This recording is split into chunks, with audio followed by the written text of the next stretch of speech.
Coming up, a Sad Styles production. Get into it!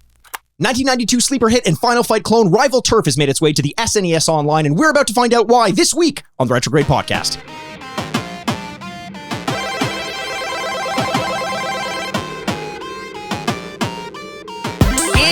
Welcome to the Retrograde podcast, where we remind you what you used to love and whether or not you still should. My name's Andrew Bascom, and with me as always is the bad boy of podcasting, Mr. Bebop himself. My clunky Aaron Word. My clunky. Right, because this week's game, Rival Turf, is a notorious clone, I believe, of Final Fight. And we're about to find out why. I'm excited for Rival Turf. Yeah. And by that I mean, I'm not very excited for Rival And Turf. why is that? Well, okay, look, Nintendo keeps doing this thing. Okay. They've got this fantastic opportunity. Making video games? Making video games. Yeah, that's the thing they just keep doing. I just keep saying, go back to the trading cards. Yes, exactly. We all missed 200 years ago. We missed the trading cards. We miss it. I want toys. No, but they have this fantastic opportunity in the NES Online and SNES Online and now the N64 Online through the Nintendo Switch platform to give us access to classic games with a subscription service. Everyone's familiar with it. And there are certain games that we keep clamoring for. Okay. Every so often we get it. You know, with the onset of the N64, we got Majora's Mask, we got Mario Kart, we got Banjo-Kazooie. Great opportunities. A Kirby game recently came. On the Super Nintendo, we just got Earthbound. Everyone wanted Earthbound, right? So every so often they listen. But every other month, it seems like they come to the table with these weird-ass lineups of games that no one's really asking for. Like Rival Turf. No one wanted this. Thank God they don't do these like press conferences live. So that like, you know, like an Apple type thing or E3 or something like that, where like, and this month we have Rival Turf. Be like, oh yeah, like very polite, you know, like, okay. They do it, they just kind of let them, like I have to find out about it in an article by like, I don't know, Kotaku or something like that. They're reporting on it and they didn't even realize it until 3 days later. It's like hidden in one side of the of Nintendo's website. Now, don't get me wrong. I'm sure there are some people out there who like Rival Turf. Other games that came out in the May release, the May update on the NES, they got Pinball. That's a good one. Pinball. A super popular game. Absolutely. One of the best pinball video games of all time. We also got Congo's Caper, loosely related on the SNES to Joe and Mac, which is a game that we did. Yes, Data East was the production studio, I believe, behind that one. We also have in Japan, Umihara Kawase. I don't know what that is. Oh, okay. I thought you had something important about that. But here's the thing. The next one in there is Rival Turf. And if you recall, Andrew, one of the most pleasant surprises we've had ever on this podcast was when we looked at Ninja Gaiden. Well, I was going to say Jelly Boy. Oh, Jelly Boy. Jelly Boy. Oh, Jelly Boy was Ninja so good. Gaiden, a popular game, making it to the NES Online. But we did this on that service, right? Yes, we did. We did. So same thing. A great service. Again, it's just sometimes I don't understand where they get these games from. Yeah. But in the case of Jelly Boy, it was phenomenal. Jelly Boy was so good. A game that was released only in Europe and didn't make its way stateside, which is why we hadn't heard of it. And if you want to go back and listen to Jelly Boy, please do. But in short strokes, we are Jelly Boy. We are Jelly Baby. We're Jelly Baby. And I think that pretty much summarizes the whole game. Now you know. One of the funnier ads we've had. I'm sure that's on our Instagram somewhere around there. But look, before we get into the game itself, because this is the Retrograde podcast.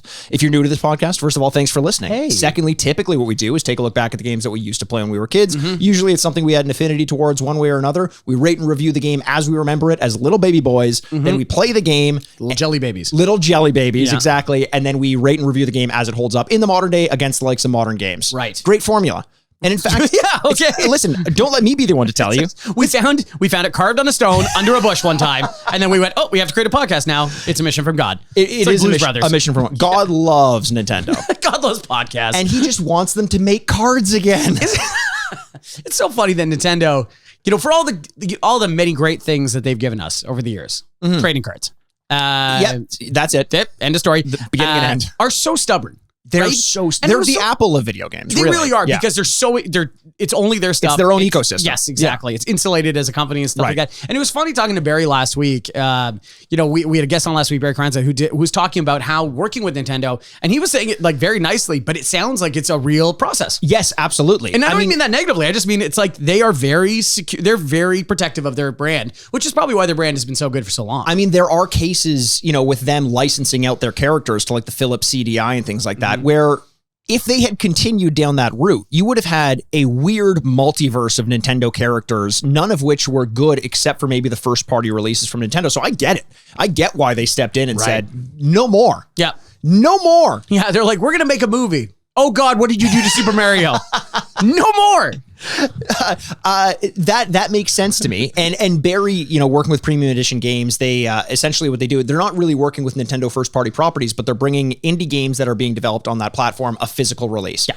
Again, check them out at Premium Edition really cool. Games. You can find them on social media. They've got a Series 4 release coming up. I really loved having him on for the interview. A true historian of the game, of the medium. And just a fantastic interview as well. But before we talk about this week's game, which is Rival Turf, yes. I want to talk a little bit about games in general, Andrew. You know, this is kind of mildly related. I mean, closely related, but not a video game per se. I finally got to see Sonic 2. Have you seen it yet? No, I have not seen Sonic 2 yet. You haven't seen it? No, sorry. Yeah, I don't know why I laughed. No, I've not, and I'm very curious to see what you think. Well, I think that you're judging me because you're laughing at me. No, I'm not laughing at you. Listen, I had my girlfriend over for a nice, intimate evening.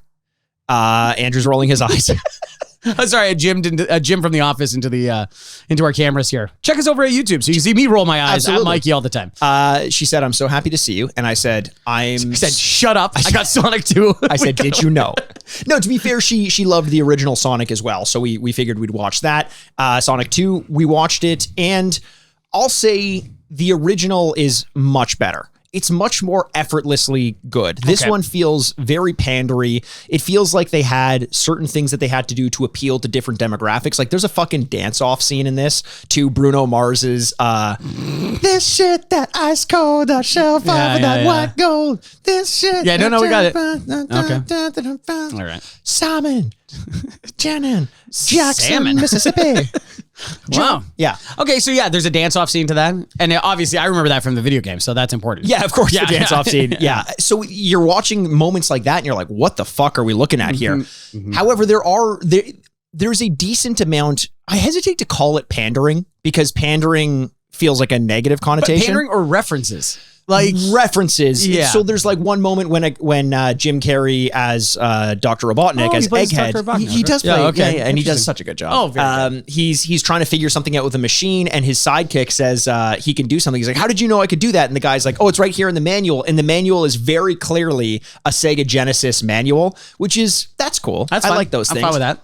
But for every one of those, there's something completely missed. I'm famous on the internet for saying you couldn't even get through it for saying that they missed a huge opportunity in the original Sonic movie. Yes. There's a marriage subplot where James Marsden's character is thinking about how to propose to his soon-to-be fiance. Yes. And the whole time I'm like, well, obviously Sonic is about rings. He's going to use one of Sonic's rings to propose. A great idea. A real missed opportunity. It's almost too on the nose, but you gotta do it. And I'm so surprised that they didn't. And there's a similar one in this movie that they completely missed. Tell us. So one of the major obstacles Sonic has to overcome, and one of the themes in the movie in Sonic 2, this is not spoilery because I'm not saying what happens. I can't imagine. If you honestly are at home, like, don't spoil Sonic 2 for me. He beats Eggman? Wait, he's fast? Well, what the hell? Why do I even watch this movie now? Well, even that, I'll get into that in a little bit, the speed, but water is a big theme. That's a big one that he has to get over because, you know, famously in Sonic, water is an issue. There's drowning. And what happens? Tell me, rattle off some of the things you think about with Sonic in relation to water. Well, I think of the song. Number one, the song. The song. Dun, dun, dun, dun, dun, it's dun, dun, terrifying. dun, dun, dun, And then I think of the and he like looks towards the camera and floats to the top. There are moments in this movie when he is about to drown and they don't cut into that song at all. Really? Like not even there's one moment where I think they may have, with the violins, vaguely been underlying it, but almost imperceptible if you weren't paying attention. Very, very much too subtle. For a movie that is not about subtlety. I can't imagine. Why not just give us that moment? There is a moment when he's underwater and there's a bubble that comes by and he sucks it up. I'm like, great. That's great. Great. Love it. But the song, there's so many opportunities. I had to stop the movie and rewind it. My girlfriend was very happy with me about this.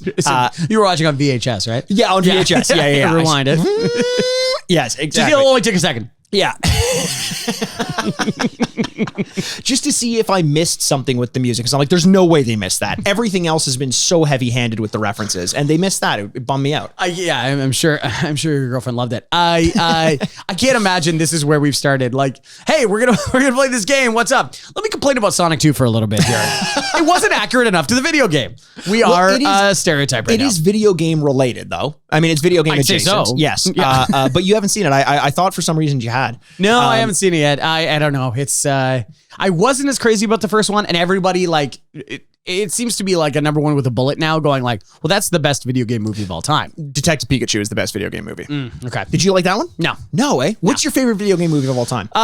Incomplete. NA. I don't know. I don't think there is one that is like by far and away the best one yet. I mean, you're a Mark Uncharted. Wahlberg fan. Yeah, Uncharted, obviously. I'm sorry. Max Payne. Sorry. Oh, okay. Also, Max Payne, I don't even think is unfair because it's not even in the ruling anymore. Right. It's so S tier, and then everything else is playing for bronze. But no, I don't think we've done it yet. I think it's too still self-conscious of the movie making process where they're like, well, we need to put all this stuff in, or we need to make fun of it. It's kind of like where they were with the first X-Men, where they're like, would you rather be wearing a yellow or blue suit? Yes. It's like they need to be winking and nodding at it. Instead, now in the most latest comic book movie, we have a zombie version of the main character. Right.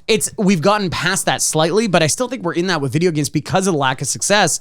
There's still like I can't imagine what the joke would be, but they still feel the need to wink towards the audience instead of it's a good point. It does feel like it's still in like its uncomfortable high school phase, where it needs to be pandering, it needs to be everything to everyone. And we always talk about here is just like, video games are the first industry to shit on themselves, so they don't let themselves be taken seriously. Well, that's because the people who play them often will shit themselves instead of going to the bathroom just to get another hour with Minecraft. Yes, we've all seen the South Park episode. It's very good. But that's the thing. It's like they're the first ones to not take themselves seriously, and we're big on this podcast by saying video games are a medium of art. Like they're art, whether we want to admit it or not. They are art. And they seem to be the last industry that will take themselves seriously. So when they do things like, don't worry about us, it's okay. And you're like, Jesus Christ, video games outsell movies like 10-1 in the world. Why wouldn't they try and take themselves a little seriously? It's like how we're from Toronto, Canada, yes, and we constantly need validation towards us being a major city. Yes. The rest of the world is like, we get it. You're a big, we know you. We know who you are. And we're like, are you sure? But like, you see the CN Tower, it's fucking huge. Yeah, and every time we're referencing something, we're like, yes, exactly. Do you know the reason why The Boys is so popular is mainly because it takes place in Toronto.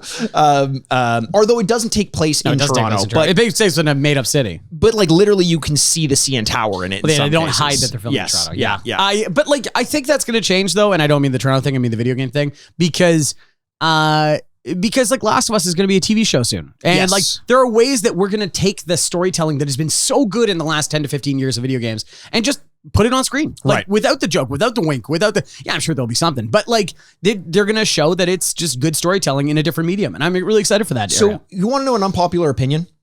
Oh yeah. Okay, good. Yeah. What stopped you before? Listen, in 2016 during the election, I just, no. Where were you January 6th? Yeah. My lawyer told me not to say it. Taking back what's mine. I was shitting in Nancy Pelosi's trash can. That's where I was. Unrelated. I was already doing it, and then people broke the door down. I was so odd. I said, excuse me, someone's in here. Oh my God, everyone let's hide. No, unpopular opinion. I take what you're saying a step farther, where I agree so much that video games are so self-conscious, and I feel like they won't believe as an industry that they've been accepted until one or two of their properties are accepted in another medium. I think video games are better as video games.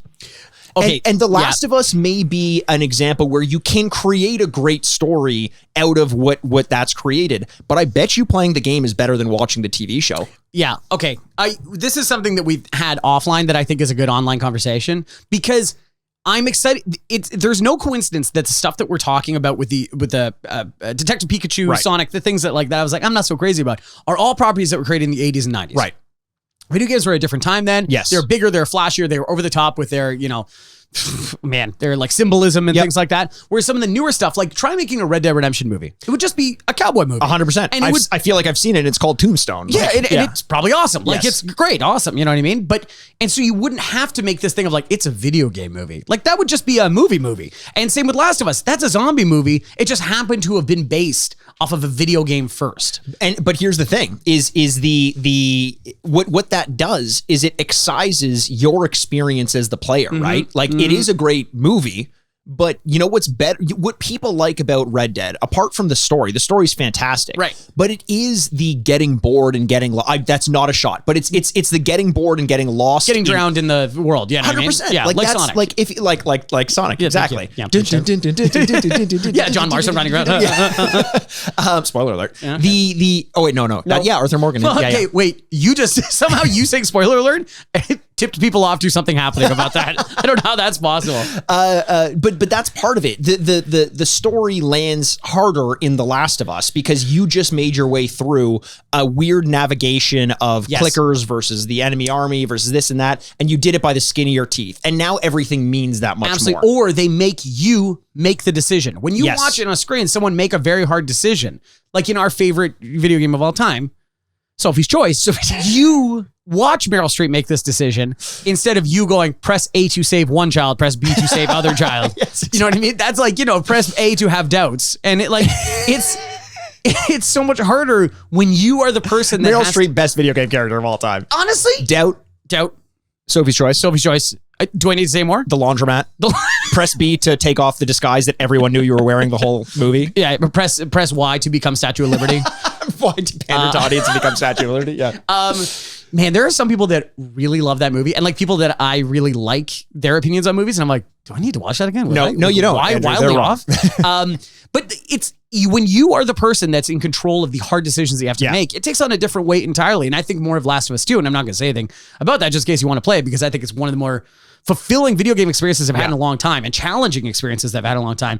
And so to watch Joel and Abby do something is going to have maybe a different experience. Maybe it's like a third party view where I'm like watching it and it'll be, I don't know, interesting for a different reason, but it'll not be as challenging as it was when I was the character that had to make the decision. Well, think about this, like to your point, literally the moment in The Last of Us 1 where you have to, people know it's in a surgery room and it doesn't let you go by until you press a button to do something that you as the player probably don't want to do. Yes. And there's no way around it. It's different in a TV show because you get to disassociate. One of the problems I had with The Last of Us when I was first playing it is because it was off the tails of like Mass Effect. When I got to decide who the protagonist was, this was telling me who it was, and I wasn't uncomfortable with some of the choices he was making. Yes. And that was a powerful choice. I didn't dislike it as if to say this is a bad game. I disliked it because it made me uncomfortable, but that's what it was trying to do. And maybe that lends itself better to TV, which has been so rife with anti-heroes. Right.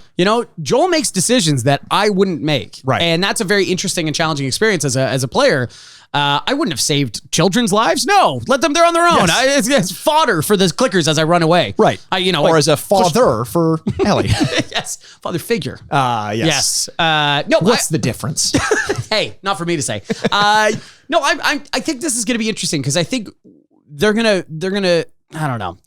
They're going to exhaust the resources that we have from the old video games, and try their best with the Sonics and the Detective Pikachus and stuff like that. Which, by the way, isn't getting a sequel, which is so odd. Detective Pikachu? Yeah, it'll probably be just a mainline Pokemon movie at this point. Give us that. What the hell are we waiting on? Like, why? 100%. Like, make it from the cartoon into this. Like, I don't know. I agree. I also don't mind if they don't want to rush it because that's probably a good sign. It means Nintendo's kind of taking their time with it. Those games came out in like 94. No, I mean from Detective Pikachu onwards. Okay. Yeah.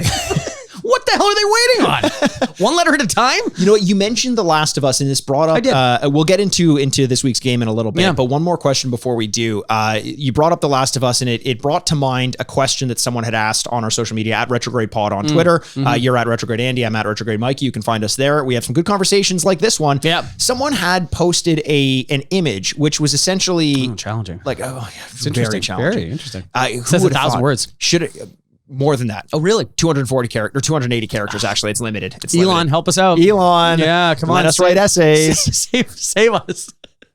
Oh, God. No, but it was essentially a picture that was like a big sandwich. I don't understand why, but it was like 10 out of 10 graphics, 10 out of 10 story, 10 out of 10 music, blah, blah, blah. And it was like, what game is this to you? And a lot of people said The Last of Us. Yep. Okay. My initial thought was Shadow of the Colossus. Okay. I think it's not my favorite game of all time because there are some games that I like more, warts and all, but I think it's as close to a perfect game as I've ever played, apart from maybe like one of the like Super Mario 64 or something like that. What is your perfect game? Like not necessarily your favorite game, but a game that is perfect to objectively, kind of. Okay, so it's not to me. It's just I look at it like as from a distance. Go, that's a perfect game. Sure, yeah. Even if it's not my favorite. game of all time. Well, obviously, because if it was mine, it would be Simpsons Hit and Run. But right, of course, everyone that listens to the podcast clearly knows that is the greatest game of all time. But I'm not going to tell you that. That's for you to discover. That's a good question. You know, Mario 64 was something that rushed to mind immediately before you said it, and now I'm like, okay. You know, I think Shadow Colossus is a really, really good answer though, because. I don't know. I don't want to cheap out because, you know, obviously to me, it's like some of those Rockstar games like Red Dead and stuff like that are so challenging and fun and interesting. And I could legitimately, it's like, this is like your Overwatch, right? Where I have to stop myself from going back to play Red Dead Redemption 2. But it's not perfect because the controls aren't perfect. Well, but here's the thing. And I made a note of it because someone said GTA 5 and I was like, but I noticed one of the delineations of 10 out of 10 was not controls. So I'm like, if that's the case, then I actually kind of agree that, maybe Red Dead is because it's like music, of course. Voice acting, of course. Story, of course. Yep. It's really interesting. Yeah. That's so interesting. You know, I mean, I want to have a question about just because you keep, I want to hear your answer. Mine is Shadow of the Colossus. Your Shadow of the Colossus? Yeah. That's a really good answer. I don't know if I could beat that. Okay, it's not a competition. It's not a competition. You win. But I do win. It's funny. I want to talk about some games that we can't stop ourselves from going back to. Yeah. Because I saw this week at Retrograde Mikey that you posted that you were the MVP of the matches in Overwatch. Yes. Your long-standing tryst, I don't know how your girlfriend feels about it, but is with Overwatch. And so you're back heavy on the Overwatch train? Not heavy, but I am allowing myself to play a couple hours a week. 24 hours a day. Yeah, exactly. A couple hours a week if I've got a free like half an hour or if I've got a meeting coming up in like half an hour and I've just completed something and I don't want to start a new project, I'll like do one quick game, show up 20 minutes late to my meeting because I played 3 games. Not wearing a top. Not wearing a top. No, exactly. Yeah, sweating, just swearing at young kids. Look, I'm still something clicked and I'm fucking killing it as Anna right now. And I don't know what it is, but I feel like that game feels better to me than Overwatch 2. Okay. Overwatch 1 does. And I think it's just a matter of getting used to Overwatch 2. I think they've made great moves in Overwatch 2, but there's still just something about that familiar feeling of putting on an old pair of pants or whatever the fuck you want to say and just sliding into it and playing some Overwatch 1. Are there any things like that you're playing right now? 100%. So there is something that I've gone back to. I started playing Civilization 5 again. Oh, amazing. And I thought you hated that game. Oh, I do. I have such a rough relationship with that game, but it's addictive as hell. Yeah. And it's the turn-based system where you're like, one more. Right. One more. Russia declared war against me. Now. And the funny part is there are parts interesting. I know. Russia's doing that often these days. Yeah, I know. Peter the Great. Not in my world. Is it that it's funny because I am not a vindictive person by my personality in normal life, but in that video game, they're like, hey, Peter will declare war against me. You have 8 turns at least where you're in war before you can negotiate peace at whatsoever.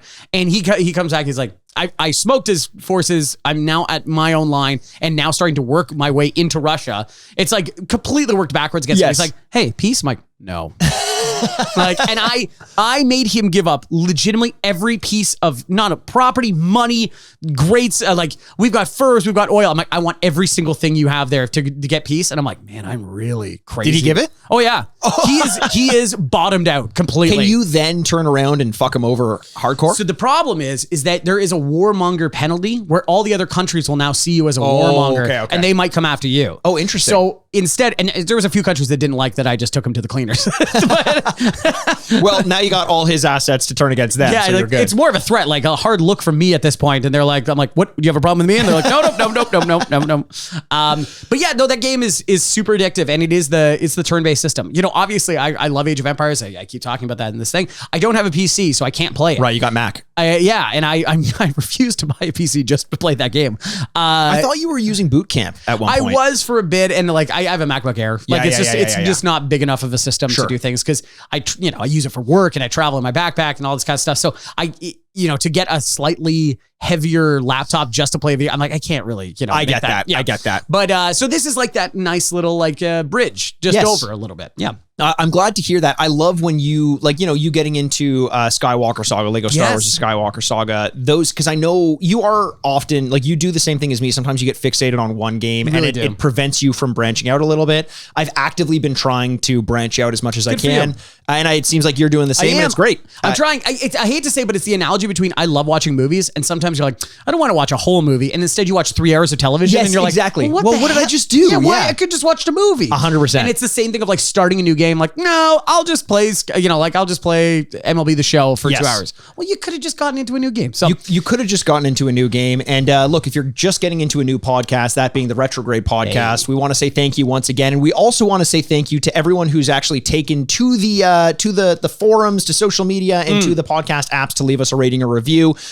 We put out the call to action recently, and it's had a pretty positive effect. We climbed relatively high. I'm not sure. Good Pods is an app out there for podcasts as well. We hit top 23 of the top 100 video game podcasts on Good Pods, and that's very much thanks to all of our listeners out there. If you have Good Pods, make sure to follow us, give us a rating and a review. If you're on iTunes or Spotify, you can do the same. I want to give a shout out to a recent iTunes review that we received. Sly Guy 593 via Apple Podcasts, 5 stars, titled Games We Used to Love. Smart and witty gamers who give us a little pop culture insight with a fart joke here and there. It ain't for the faint of heart. But then again, these crusty games aren't either. My ear holes are open for Zombies Ate My Neighbors, T2, Revolution X, Original Warcraft, Command and Conquer, anything VR, and maybe some Sega SNES era stuff. Can't wait for you to fill them up with game goo. Thanks, boys. Oh, and the retro game reviews are great too. Nice. Zombies Ate My Neighbors. We did that with Jacob Sharp. We did. Now world famous comedian Jacob Sharp. I like to think we were a big. I think we were a big. Yeah, we were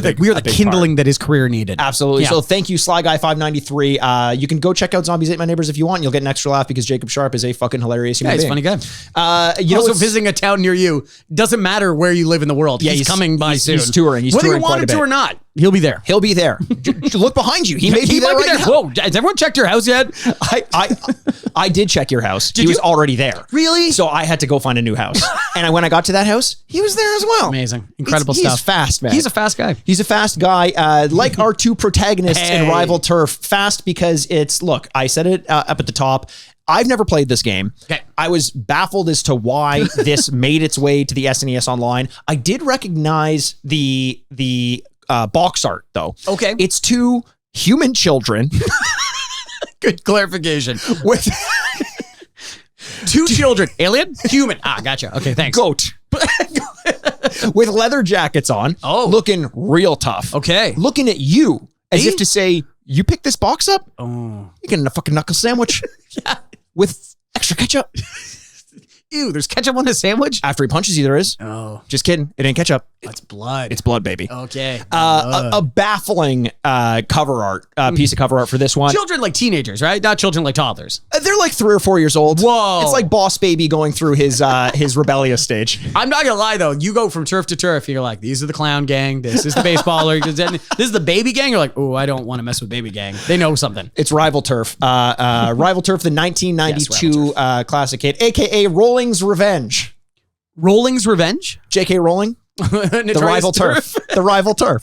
Okay, very good. That's my pandering comment for the day. So you can check that box. I'm on the good side. That's what social media is about these days. 100%. Just pandering as much as you want. Oh, God. Yeah, okay. It came out April 23rd, 1992 in North America, March 27th, 1992 in Japan, and generally speaking, 1993 in Europe. I remember back in the day, Europe was just like, they would get the game like 4 years later. Like, yeah. It was just, it would suck. I always, reading video game magazines and finding out that Europe was, or like, especially like Australia, the number of games that got censored to the point of non-existence, the delays in shipping, the delays in releases and localization and all that stuff. I think because they were sourcing or localizing for PAL instead of NTSC. All this stuff is just like, it would suck so bad to live in Europe and know that these games are releasing somewhere else and you just can't play them for another year. I always remember like GTA was like a rated X kind of movie type thing where you needed to be 18 to buy it. Right. And like me at like 12, like murdering a hooker going like, stupid Australians. Yes. You know, like, it's like, this isn't bad for me at all. yeah. Take I'm to the streets. Down, I'm mowing down people on the sidewalk. Just like, I remember taking off heads with a sniper rifle in GTA 3 and watching their bodies like dance around as like a fountain of blood sprayed. Yeah. And kind of hoping my mom or dad would walk down to see how mature it was that I could play a game like this. Like, that's what I was thinking. The first thing they would see is going, that's very impressive. You can do that, Mikey. Not you entering black coffee, but yeah. Hot coffee. Hot coffee. Yeah. Still waiting for my check. Rockstar. I was on that class action lawsuit for the hot coffee mod. So it was released on the SNES Online, as I mentioned, as part of the May update. So if you want, you can go along and play this game. We're going to be playing it as well. You can find all that gameplay over at patreon.com/retrograde podcast. If you want to pitch in $5 US per month, yeah, you can join us there. It's a beat 'em up game made by the now defunct Jaleco. I've never been 100% sure how to pronounce that. Okay. I'm pretty sure it's Jaleco or Jaleco. Okay. It's always announced at the beginning of their games, kind of like EA Sports, but it's fast and it's a bad sound chip, so it's hard to tell. And you're like, what was that? Excuse me? Say it again. We got to restart it. We got to find out. Say it again for me. Yeah. So that I'm gonna notes. You okay accepting some notes? Yeah, always. Okay. First of all, we appreciate you coming out. All right, notes are done. Thank you very much. So I think it is Jaleco, but we'll find out later. The Jaleco folded in May of 2014. So happy 8th anniversary, I guess. 2014. Jaleco has like a really strange history. First of all, for a name that is so difficult to understand and relatively meaningless, I want to go through the history of it and how hard they fought to keep the name for some reason. Okay. Japan Leisure Company was founded in 1974, renamed themselves Jaleco in the 1980s, acquired by a company called PCCW in 2000, which renamed that division PCCE Japan, no longer Jaleco, right? In 2002, though, they're like, something's missing. What is missing? The heart and soul of this company. The name. We got to get it back to Jaleco. Oh my God. Let's give them what they want. Give the fans what they're clamoring for. No, this corporate overlord bullshit. No, because you know what sounds better than Jaleco? PCCW Japan. Doesn't work quite as well. This is a byproduct of PCCW Japan. That's like Sony Computer Entertainment America presents, like in the old Crash Bandicoot games, like find something better than that. It's like the three production companies that make it like well and like Jaleco. And they're like, this is a PCCW project. Welcome to Rival Turf. In 2006, Jaleco broke free of their shackles of PCCW. And guess what they renamed themselves? Jaleco. Jaleco Holding. Oh, thank yes. you. But they spun off their own video game development company within that partially removed company. And guess what they called that? Jaleco Passing? Just Jaleco. Oh, okay. Went back to Jaleco again. Jaleco, Why not? Wikipedia says Jaleco is known for games in the 1980s and 90s, including City Connection, Bases Loaded, Ninja Jajamaru-kun, Exerion, Idol, Janshi, Suchi Pai, and Rushing Beat, to which I say, they're not known for that, because what the fuck are those games? I've never heard of a single one of those. I've never heard of a single one of those games. Bases Loaded sounds fun, though. Bases Loaded sounds great. Actually, Bases Loaded would be one that's relatively popular. I never played it, but I was vaguely aware of it. Jaleco USA, though, did make some games that I am more familiar with. They made Maniac Mansion. Okay, yep. Very well-known game. Absolutely. Pinball Quest and R-Type 3. Oh, R-Type. Yeah, okay. So there are some, like, it's had its effect. It's relatively significant. I actually I looked up for their entire listing of games that they've made over the span of their Jaleco career, time span, whatever you'd call it. And the list was so long that I just gave up. I was like, this is too many for me to read. If they existed in 2014, though, they must have been making games for a long time. Wow. Yeah. Okay. Some games that they made that I found that I wasn't quite sure what these things were supposed to mean. Yeah. Checkman. Okay. Sure. Naughty Boy. Oh, hello. I like to think that was the sequel to Checkman. Checkman, what's he grow up into? Naughty Boy. Naughty Boy. He's not paying those checks. He's on the run. Yeah, your special move is you bounce. Pop Flamer. Exorizer. No, I didn't misspell that. It's not Exorciser. It's just Exorizer. Exorizer. Psychic 5. There are no numbers 1 to 4. Oh, this is just Psychic 5. I was wondering. Arm Champs. Arm Champs. I hope it was arm wrestling game, but there wasn't a click through on Wikipedia, so I couldn't tell. Oh, Jesus. Cisco Heat. the game with dumps like a truck. Thong Song guy, yeah. Rodland, which happy Pride Month, everyone. No Toddland? What? Oh, yeah. Rodland, Toddland, this is Godland. Walk through that wall. Earth Defense Force is another one, which is relatively popular. Got a remake as well in the modern, more modern day. So a largely successful company that made this game called Rival Turf. I'm going to explain the plot to you. Okay, please You tell me what you think about this. Okay. You play in the United States as Jack Flack. Jack Flack? Jack Flack. Oh, interesting. It's a great name. Okay. In Japan, you were Rick Norton. I don't know which one I like more. Jack Flack is more 80s star. I don't know if I like it rhyming, though. Jack Flack? Like, too hard rhyming. No. Yeah. It's Jack Flack. Yeah. Too much. Syllable. Yeah, right? That's it. I like Rick Norton better. Rick Norton sounds more like a real person. Yeah. And Oswald Uzi Nelson. Okay, now we're talking. Now we're talking. Here. That's great. In Japan, his name was Doug Build. Doug Build. You have to rescue. I'm calling him Dr. Flack because they didn't say he wasn't. Maybe he's got an honorary doctorate from somewhere. Oh, Jack? Yeah, Jack. Yeah, he probably does. He probably saving the does. world for the third time. University of Phoenix, something like that. Yeah. Dr. Flack's, Jack Flack's. You have to rescue his girlfriend Heather, and you've got to bring down the Street Kings and their leader, Big Al. Oh, I love this. Love this. Love Street Kings. Very generic. Big Al. Jack, this is where it started to sound familiar to me. Jack has kicks and punches and things like that, flying kicks. Uzi, Oswald Nelson, is more of a professional wrestler type. Oh, interesting. Now, I don't think I'm the only one who thinks this, but Cody Haggard go out to rescue Cody's girlfriend.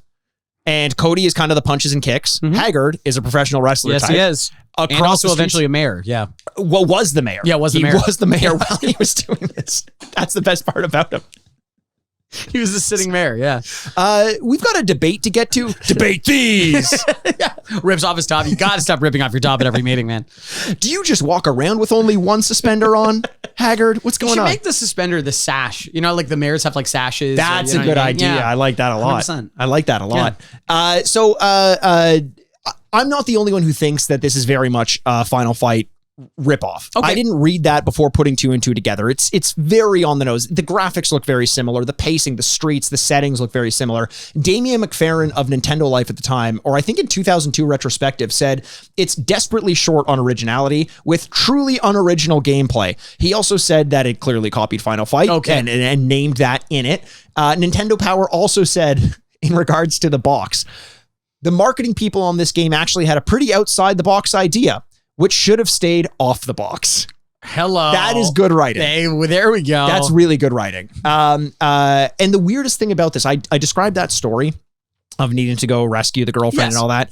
That's the North American story, which actually stripped out the beginning cinematic and shortened the end scenes and just relegated the story beats to the manual for some reason.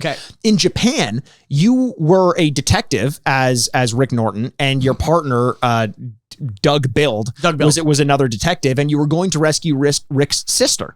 And there was like a beginning cinematic, and the story was a little bit more fleshed out. So I'm not really sure why they changed that, but the one thing that we do need to pay attention to here is in the US version, one of the boss's names is Iceman. Oh, no, really? Yeah. Hell yeah. Iceman. So you know what you got to do. That's my favorite part of Top Gun. You got to go for his throat. Do you actually? No, but that would be... No, that'd be great. I mean, it seems to be his weakness. Oh, Mikey, I just realized what you're doing. What? That's not a stab at Val Kilmer. Feels like it. It's Iceman. Okay. The fictional character. Okay, right. Who has throat cancer in Top Gun Maverick. Well, he is an undescribed cancer. They said cancer's back and he can't speak. Also, spoiler alert, that movie came out like a week ago. Yeah, but Iceman, you know he's going to be in it. Did you know the movie he was going to be in it? I had to assume he was going to be in it. Really? Yeah. Meg Ryan's not in it. They killed her off camera. Oh, wow. I'm really spoiling a lot here. Jesus Christ. Would you rather them have killed her on camera? No, a 10-minute scene of just torturing Meg Ryan? Okay. Skip ahead if you don't want to hear more about Top Gun Maverick. Yeah. But it is, like, there is a part of it that I'm glad they didn't bring back everybody. Sure. Like, I'm glad they didn't bring back Kelly McGillis. Like, it didn't need to be like, everyone's back and stuff like that. And I did like the idea that instead of putting it back on Meg Ryan's character, it's like, I did it. And because it would have been a short conversation to solve the problem, going like, why'd you do that, Mom? Yes. Well, I asked him to do it. Yeah. Oh, okay. Yeah. You know what I mean? Well, that's kind of boring, stuff like that. Only problem is, I want to see Meg Ryan on camera. She was so great in the first one. She was great in the first one. Absolutely great in the first one. Take me home or leave me forever, or lose me forever. It's such a cute line. It's a very cute line. Yeah. It's just hard to share the screen with Tom Cruise. He's fucking magnificent in Top Gun Maverick. If you haven't heard, over on the Mushroom Club, we just said this, our Patreon account, patreon.com/Retrograde podcast. We just did our spoiler cast for Top Gun Maverick. Usually those are about half an hour. We could not stop ourselves from keeping it to an hour. That movie is fucking unbelievable. Yes. It's unbelievable, unironically. You have to go out and see it, and make sure you see it in the theater. Oh. Get some friends. Have a willingness to like make a couple jokes here and there in the theater. Have some fun with it. It was a fucking blast. You know who'd appreciate it if you saw it in the theater? Tom Cruise. Tom Cruise. He will, says so before the movie starts. He'll welcome you before the movie. Hey, thanks everybody. And it's like the E.T. ride at Disney. He'll say it by name. He's like, thank you, Brian. Thank you, Daniel. So look, one of the reasons why we're talking about something that we enjoyed so much is because who the fuck knows whether we're going to enjoy this game, but we should take a bit of a break and play the game. I think it's about time to walk the streets of Los Angeles as they are in this is it Los Angeles? I think it's New Cisco in the Japanese version, which is the name of the city, but it's clearly based on Los Angeles. Okay.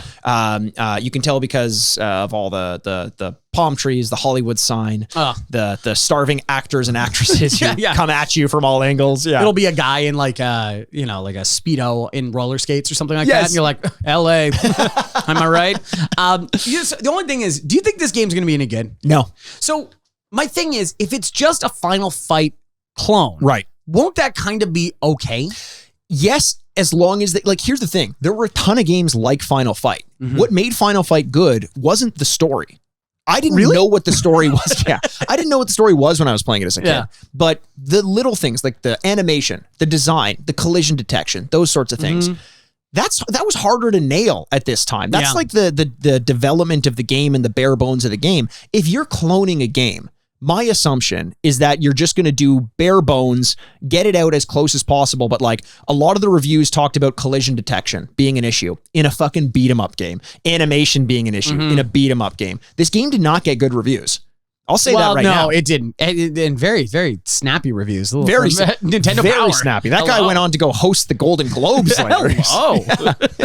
I obviously don't think it's gonna be very good. Based on the reviews at the time, didn't think it was very good. Yes. So I don't think it'll age better, 20 years later. But I was just gonna say, it's like, we don't get beat 'em ups anymore, really. Yeah. And so like, if it's nostalgic in any way, I think that we will be more forgiving somehow now. I think so. We'll I think the expectations are low, especially with the ease of access now with it being on the NES Online. But there's only one way to find out, Andrew. And how's that? I say we take a break and we go play this game. And so if you're joining us for the gameplay over at Patreon, great. We'll see you over there. If not, we'll see you in 2 shakes of Jack Flack's tail. He has a tail? He is a goat.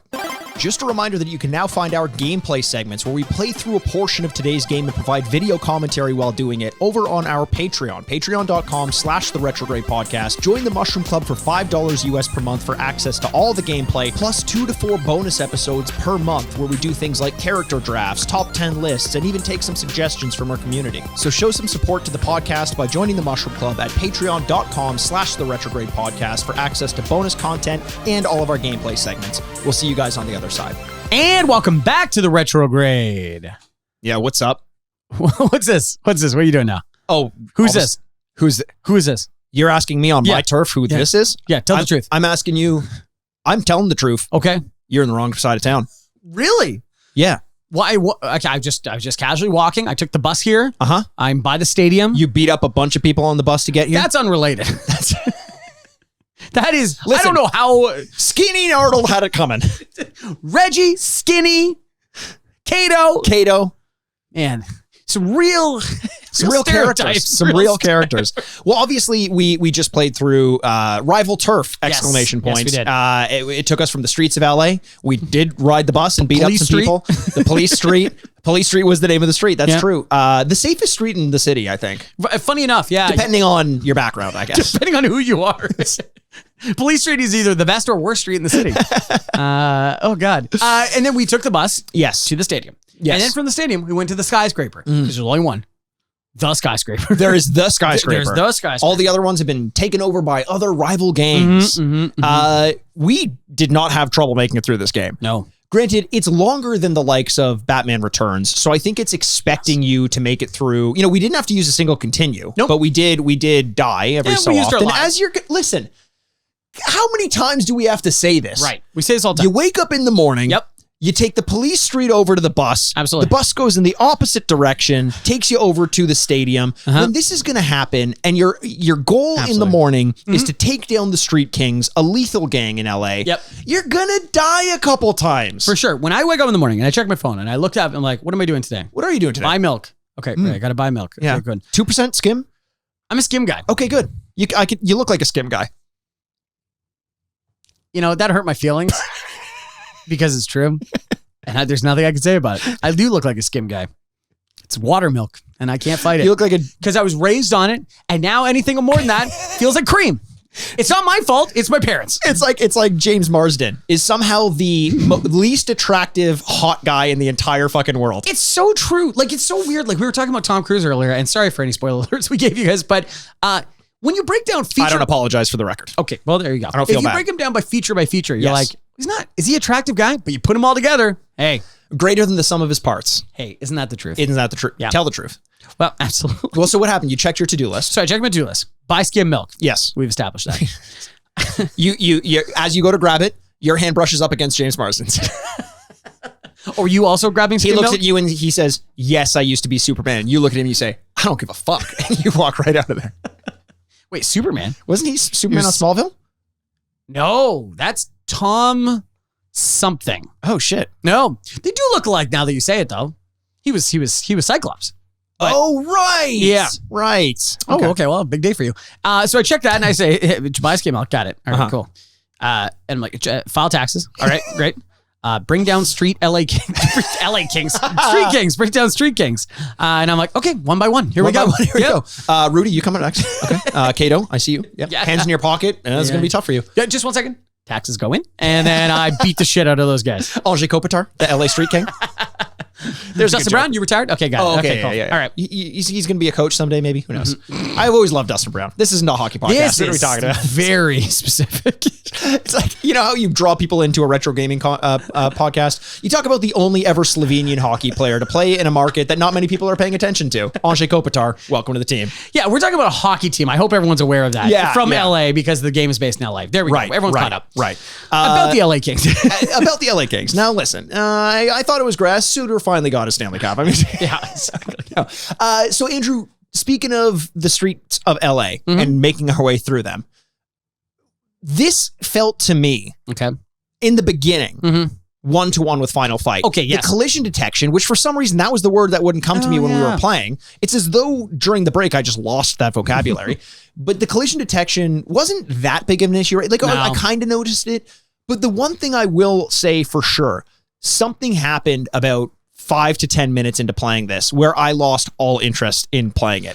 What was that? What is the difference between this and something like Final Fight? Well, I think the collision detection, I'm glad you brought it up because I think that to really notice the difference, I have to be a much more skilled player. Sure. Or I have to have been played these games through a couple times to really tell the difference, but I couldn't tell the difference. I don't know. You're right. It's so new and you get excited because you're like, the part of beat 'em ups is you're good very quickly. Right. You can knock out tons of opponents. You're like, great. So you get that power. But the problem is, once you have that for a while, then you're kind of like, okay, what else can I do? It's funny because at the beginning I was like, oh, this is refreshing because it's relatively easy compared to a lot of beat 'em ups that we played. And then maybe it's the ease. Like you and I were having flat out conversations, almost forgetting that we were playing. Like our processes were running in the background. The game was playing itself. And you and I were carrying on conversations about James Marsden and skim milk.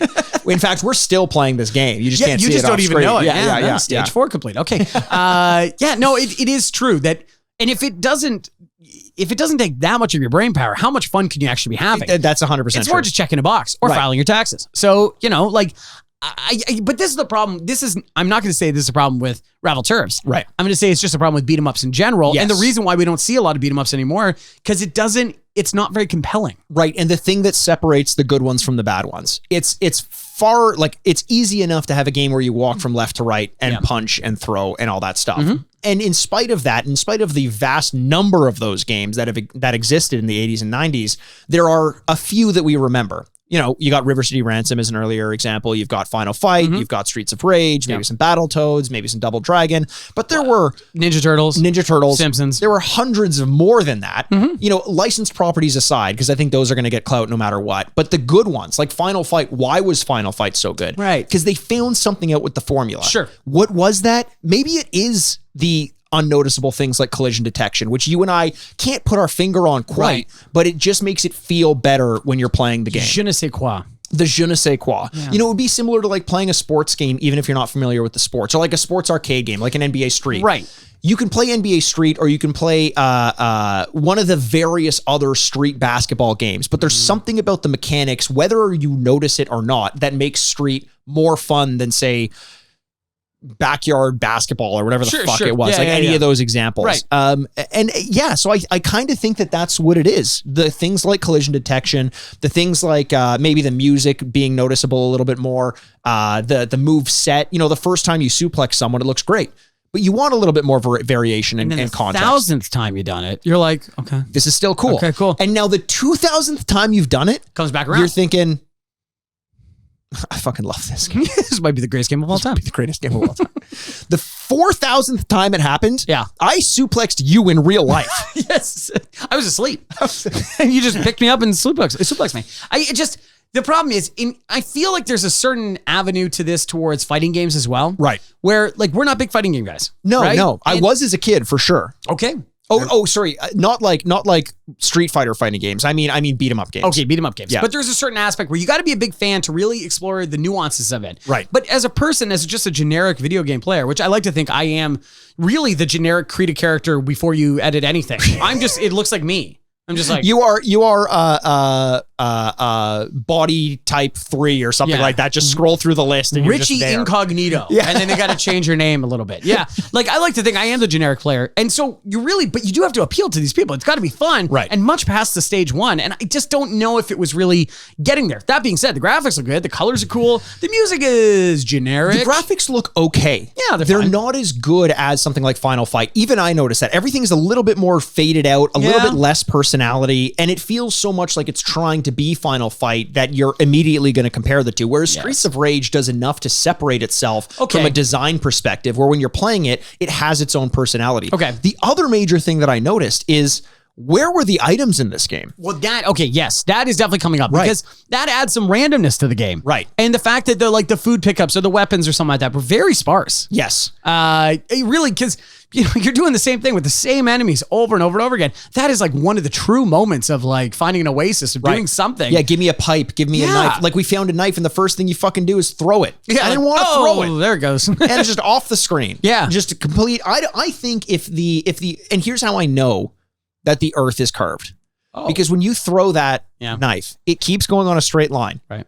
At a certain point, the earth starts to curve. Wow. That knife just keeps on going. Really? That thing's on Mars by now. Wow. Yeah. Also, you played as Uzi, very strong. I did. He could power it right through to Mars. Uzi is maybe the strongest person since. I would like to see a fight between Uzi and Hager. Although I think Hager would win, at least in the style department. He's got that one fucking suspender there. Oh man, absolutely. Now here's another thing that I'll say. As I'm thinking and comparing side by side my impressions of Final Fight versus this game. And Final Fight, I think, is a game that we should go back and play again because it was one of the earlier games on the podcast. And you and I talk about this. Like, we've been doing this for over 4 years now. Yep. The first games that we did, I'm talking about like episodes 1 to 10, 1 to 20. We really reserved a lot of space for potential improvements in games. Yes. But we did a lot of really popular, really influential games at the time.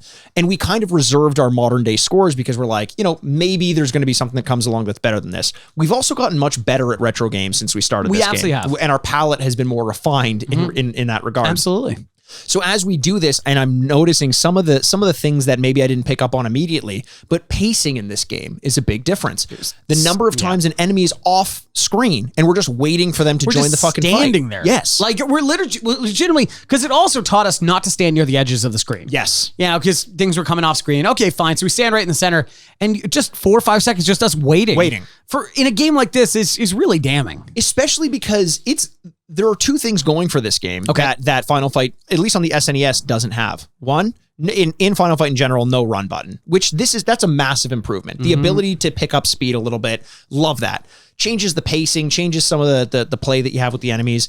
2 is the cooperative play. Yes. It wasn't available on the SNES when it was first launched, and this had it. Yep. Now you take those 2 objective improvements to the formula and you're still struggling to stay excited. That means you got something else really wrong, and I think it is the pacing. Every so often it's like, are we supposed to be moving on to the next screen, or are we supposed to be waiting for this fucking jalopy who's just eating a street hot dog over there on the ground? Yeah.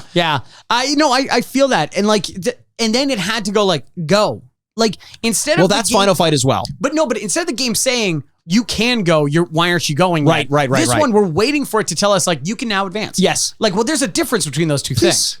Please go now. Please. Whereas before, it's why are you still in this box? Yes. Get out of here. Yeah. This one's now you can advance. Yeah. And do not collect $200. Do not collect $200. That feels like it would have been a lot of money that could have been put to good use in Police Street. Well, I don't know. Well, it depends on who gets it. Whose hands is that going to end up in? You know what I mean? That's what I'm saying. You know what I mean? Right? Yeah, absolutely. Everyone watch We Own the City. It's really good. Oh, I got to see that. John Barenthal? Really good, yeah. Yeah. John Barenthal, a name that sounds like would be a contestant on Win Ben Stein's Money, and turns out he's just a super badass. John Barenthal. Professor of Oxford University. Dr. John Barenthal. Dr. John Barenthal, exactly. Yeah, just gives the most boring lectures you could ever see. I don't know. Bear is in the title, though. And that's pretty aggressive. But it feels like it's making a mockery of bears. Oh, really? It's more look, bears, super scary, but they also hibernate. I think John Barenthal, is the hibernating version of a bear. And if they were so scary, why do I sleep with a teddy bear every night? That's a great question. Right? If they were so scary, right? Why do I walk around my house with just a red shirt on and no underwear, and then the neighbors get mad at me? Right. Yeah, with your hand stuck in a honey jar. Hand stuck in a honey jar. One hand stuck in a honey jar. One hand on my crotch. One hand on your crotch, and the other looking for picnic baskets. And the other one giving the finger. All right, so that's enough about John Barenthal and bears.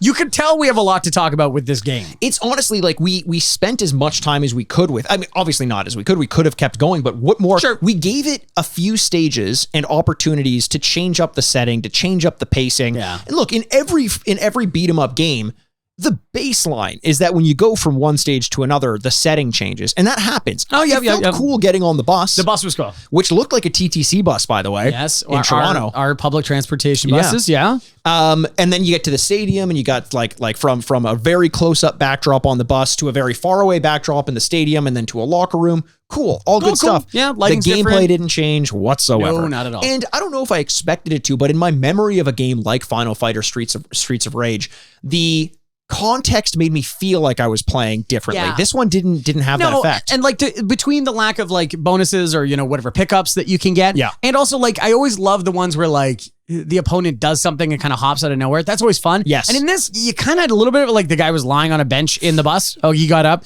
The guy that was in the stadium seats turns around and jumps at you. The guys come out of lockers. Hang on, you can't just gloss over that. They're jumping out of lockers. What are they doing in there? Hiding. Is that what? Or waiting were they stuffed in there by Arnold? Oh, that's what it is. Arnold, we need to put past our differences and attack these guys. Yeah. I don't know. Hiding, waiting for you. Yeah. It is rival turf. It is rival turf. So just keep that in mind. Yeah. Now, I even the bosses in this game, usually the bosses do something unique that make you feel like, speaking of Arnold, you've got Arnold in the Final Fight franchise. We're bringing that game up a lot because this is a Final Fight clone. So it's going to be the comparison and almost the question of why would you play this over Final Fight? And Arnold as a boss, or even the boss of the first stage of Final Fight where he's got the knives and he's kind of fast moving and changes the pacing and the fight mechanics. In this, it was like the boss would be introduced, whether it's the genie who is doing pull-ups in a building, or the guy who comes in with the boombox, but they fight exactly like everyone else. Yes. And and then they get some ads, which is some enemies coming in to help them. And it just feels like they're another enemy rather than a significant boss. And also the the bosses that we faced didn't really do anything too independent, like do anything unique. That's it, right? Yeah, like they just felt like other characters. Yeah, like there's just, another guy. Yeah. Cool. I could grab them. And I like when you can interact with bosses in the same way as a regular enemy, but I just like the bosses as enemies to do something kind of unique. But in a game with repetition over and over and over again, please give us something new. For sure. Please. For you know sure. what I mean? And so when they're just like everyone else, you're like, oh, okay. Well, because even in a game like Batman Returns that we played, most beat 'em ups, there's an element. Ninja Gaiden was great at this, of figuring out the boss and the puzzle of the boss, and then how to play around that and use it to your advantage. There was none of that in this game. Yeah, and that's a core element of what makes a boss fight good or bad in these games is figuring them out. The timing, the pacing, the move set, whatever it is. If it's a gimmick, who cares? Anything like that, figuring it out is important, and there was none of that in this game. So that's why they felt like just generic enemies in the game, and that's why this game just felt like a generic entry into the beat 'em up it's genre. Incredibly generic. Yeah, just like me. 100%. It's the white milk of beat 'em ups. Yeah, it's skim milk. First of all, the skim. white milk. Yes. Yeah, no, strawberry milk. Strawberry milk. Yeah, absolutely. So, Mikey, I don't think we got a lot more to say here. Why don't we get to our scores? I think we should get to our scores now. As we mentioned before, we always give these games. Andrew, I think we should probably get to our scores. Okay, I just said that, but that's fine. And if you're okay with that, let's go into our scores for the game. I think I've established that I'm okay with it. Have we established that we're going to score the games now? Yeah, but we've done that for about 200 something episodes. Well, well, maybe we have some new episodes, some new listeners. So with that, let's get into our reviews. We'll score the games. Oh, Jesus. Now, we mentioned at the top of the episode, what we do is we give the games 2 rankings, a retro score and a current score. To start off, Andrew, because we don't have any experience with this game as kids, we're going to imagine what we would have thought of this game had we played it when it came out back in 1992, when we were around that era playing the SNES games. So you, as a young kid, Andrew, out of 4 bits, what are you going to rate this game? Well, okay, I would have, it makes you feel strong. It makes you feel powerful. Beat 'em ups worked when you were a kid and back in the day because you're like, hey, am I the best of all time at this thing? And as a kid, I would have craved that feeling. Right. And even though, yes, there were better beat 'em up games or something that would have stood out more, this is still totally fine. Yeah. Like, I know, as much as whatever I say or whatever we're about to say in these next couple minutes, this game is totally fine. Yes. Like, it is absolutely playable. You can get from one side to another, feel really strong, beat the enemies, all that kind of stuff. Now, as we pull it apart, we might find some more unique things. But as a kid, I would have found this totally fine and totally playable. Wouldn't have been my favorite. 2.5. 2.5. It's fair. I get what you're saying. There is a little bit of a power dynamic in it where you feel cool. But here's my issue. Even as a kid, I would have been well aware that there are other games that I could be playing that are better. You think there was a bar to hit. Final Fight and Streets of Rage. I would fucking 100% rather play those games over this. And because of that, sure, I may have played this game, but even if I rented it, I would have been like, I'd rather go back and play these other 2 games that I have. There isn't enough in terms of story or context to make me feel like it's worth continuing on with those games. The 2-player may have been the only thing to kind of keep me playing this on the SNES. Gotcha. Over the likes of like a Final Fight or something like that. But even still, holy hell, Streets of Rage, which also had that had some co-op in it that you could play. Yep. Can't imagine I was ever going to play the versus mode in this game, which was just a bundle of shit. We didn't really talk about that, but there is a versus mode. We played it. And yep. That's it. It's as bad as you would expect. Not good. Because even as a kid, I would have known that there was more to play. I would have had more of a stomach for it because this is what video games often were back then, especially if you didn't stray too far from the typical mainstream path of like beat 'em ups and puzzle games. I'll give it a 2 out of 4. Okay. Because I think I had enough time as a kid to fit this into my life without worrying about needing to get through it and then continue to play Final Fight and all that. So it just would have been additive. But I don't think it's going to have the same sort of effect awarded to it in the modern score, which, Andrew, if you want to go in and give your modern score based on your impression of the game, how it holds up in the modern day against the likes of modern games like we mentioned Overwatch, like The Last of Us, like Shadow of the Colossus. How does this game compare to Shadow of the Colossus, Andrew?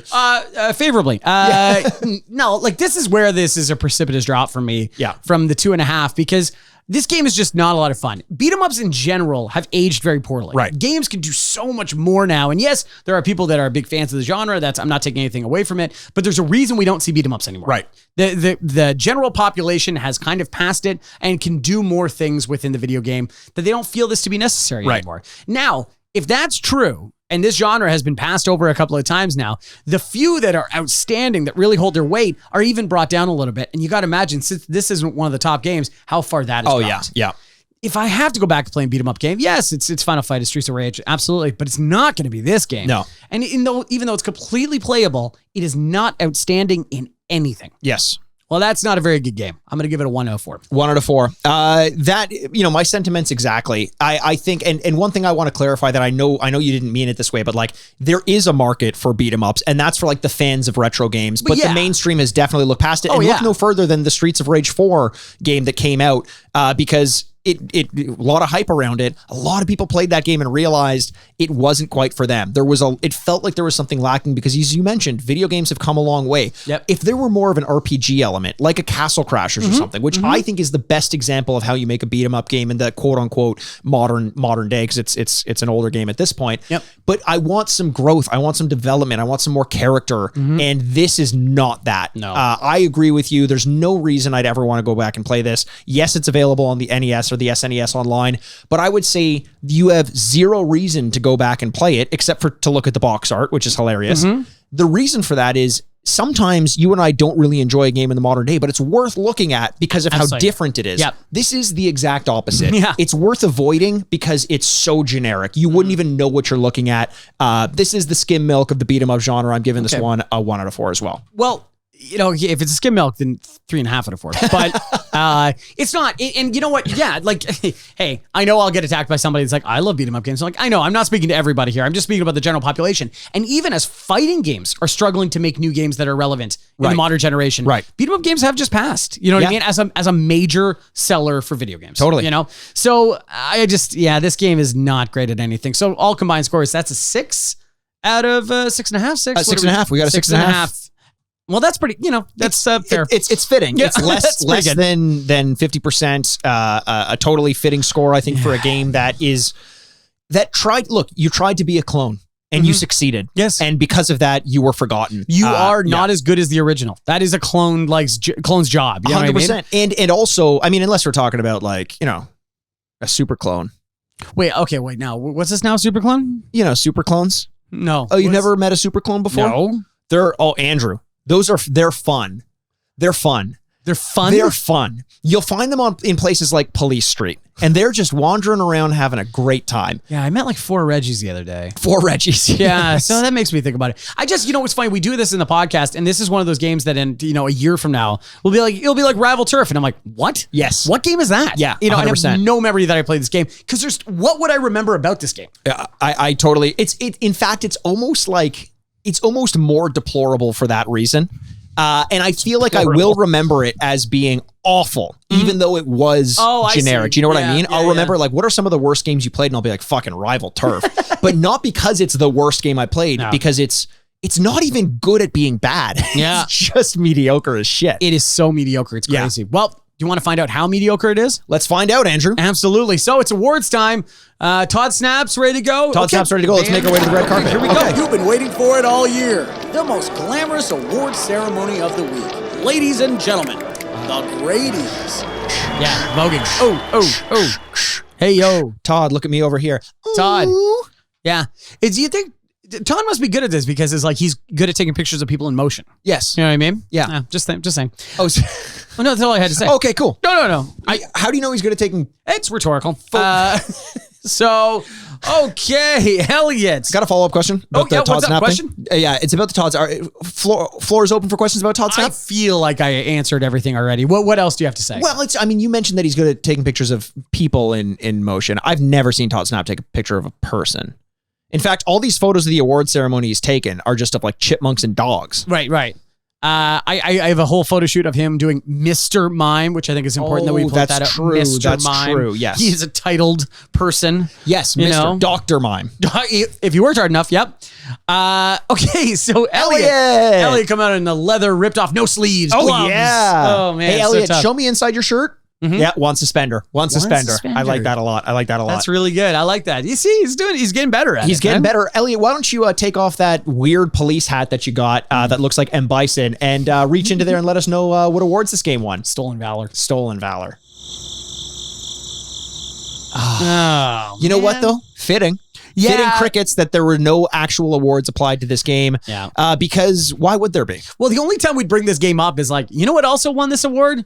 Rival Turfs, and we're like, oh, right, really? Okay. Right. It won nothing, so it'll never have to be brought up ever Very again. generic. Now, I will say very close because we did change the New Mexican Landfill Award to below a 2 instead of 2 and below. And what is a New Mexico landfill? Oh, well, that's where they buried all the ET games. Right. The ET cartridges. For all the worst games, it's any retro score below a 2. Okay. This was just a 2, so it doesn't quite get there if you were wondering. We did change that somewhat recently. Yep. But instead, look, Elliot's got 2 more envelopes to give us. Oh, okay. So why don't you pass that to you, pass that to me. Right. I've got one. Okay, you Yeah, got one? so mine, it's actually interesting. It's the Haggard Award. Oh. Not Hagar, because this game, we just came out of it feeling torn apart. Oh. Just haggard, tired, worn out. Yeah. And like we hadn't accomplished anything. Okay, there you go. Unlike Haggard, the mayor of Metro City. He's accomplished so much. It's absurd. His CV would be so filled. So filled. All right. So that was nice. A good throw. Okay. Mine is the Kick and Punch to the Head Award. Okay. It's like we've got amnesia because this game will not be remembered. Oh, very well done. Wow. Okay. All right. Oh, he's eating the paper. Andrew, well, you like that because it tastes like skim milk. Yes, it is. It's made from skim milk, dehydrated milk powder. Oh God. So there you go. Those are our thoughts on Rival Turfs. I can't imagine you have thoughts about Rival Turfs, but if you do, we'd love to hear it. I don't even think Jellicoe has thoughts on Rival Turf. We would call up the executives from former Jellicoe company, and they go, Rival Turfs? Here, let me check. They're like, do you mean Naughty Boy or Checkman? Yes. I've got a lot on bases loaded. Rival Turfs. So there we go. Rival Turfs available to play, wherever you can play it. But like, maybe for a couple of minutes. I would say don't. Yep. I would say don't. There we go. Mikey says don't. So I'm with Mikey on this. Frankie says relax. Yep. Mikey says do that as well because mindfulness is important. Mm-hmm. But Mikey also says don't play Rival Turf. There we go. Thank you so much for listening. We love every single one of you, and we can't wait to talk to you soon. My name's Andrew Baskman. With me, as always, is the bad boy of podcasting, Mr. Bebop himself, Mikey Aaronworth. This is the Retrograde Podcast. Game over. Want more Retrograde in your life? You can visit our website for show notes at theretrogradepod.com. Follow us on Twitter at RetrogradeMikey, at RetrogradeAndy, and the podcast at RetrogradePod. Or Instagram at The Retrograde Podcast. For bonus episodes, check us out at patreon.com/TheRetrogradePodcast. Send your questions and business inquiries to theretrogradepodcast@gmail.com. See you next week, D-pads. Furnished by Sad Styles Productions. Jellicoe.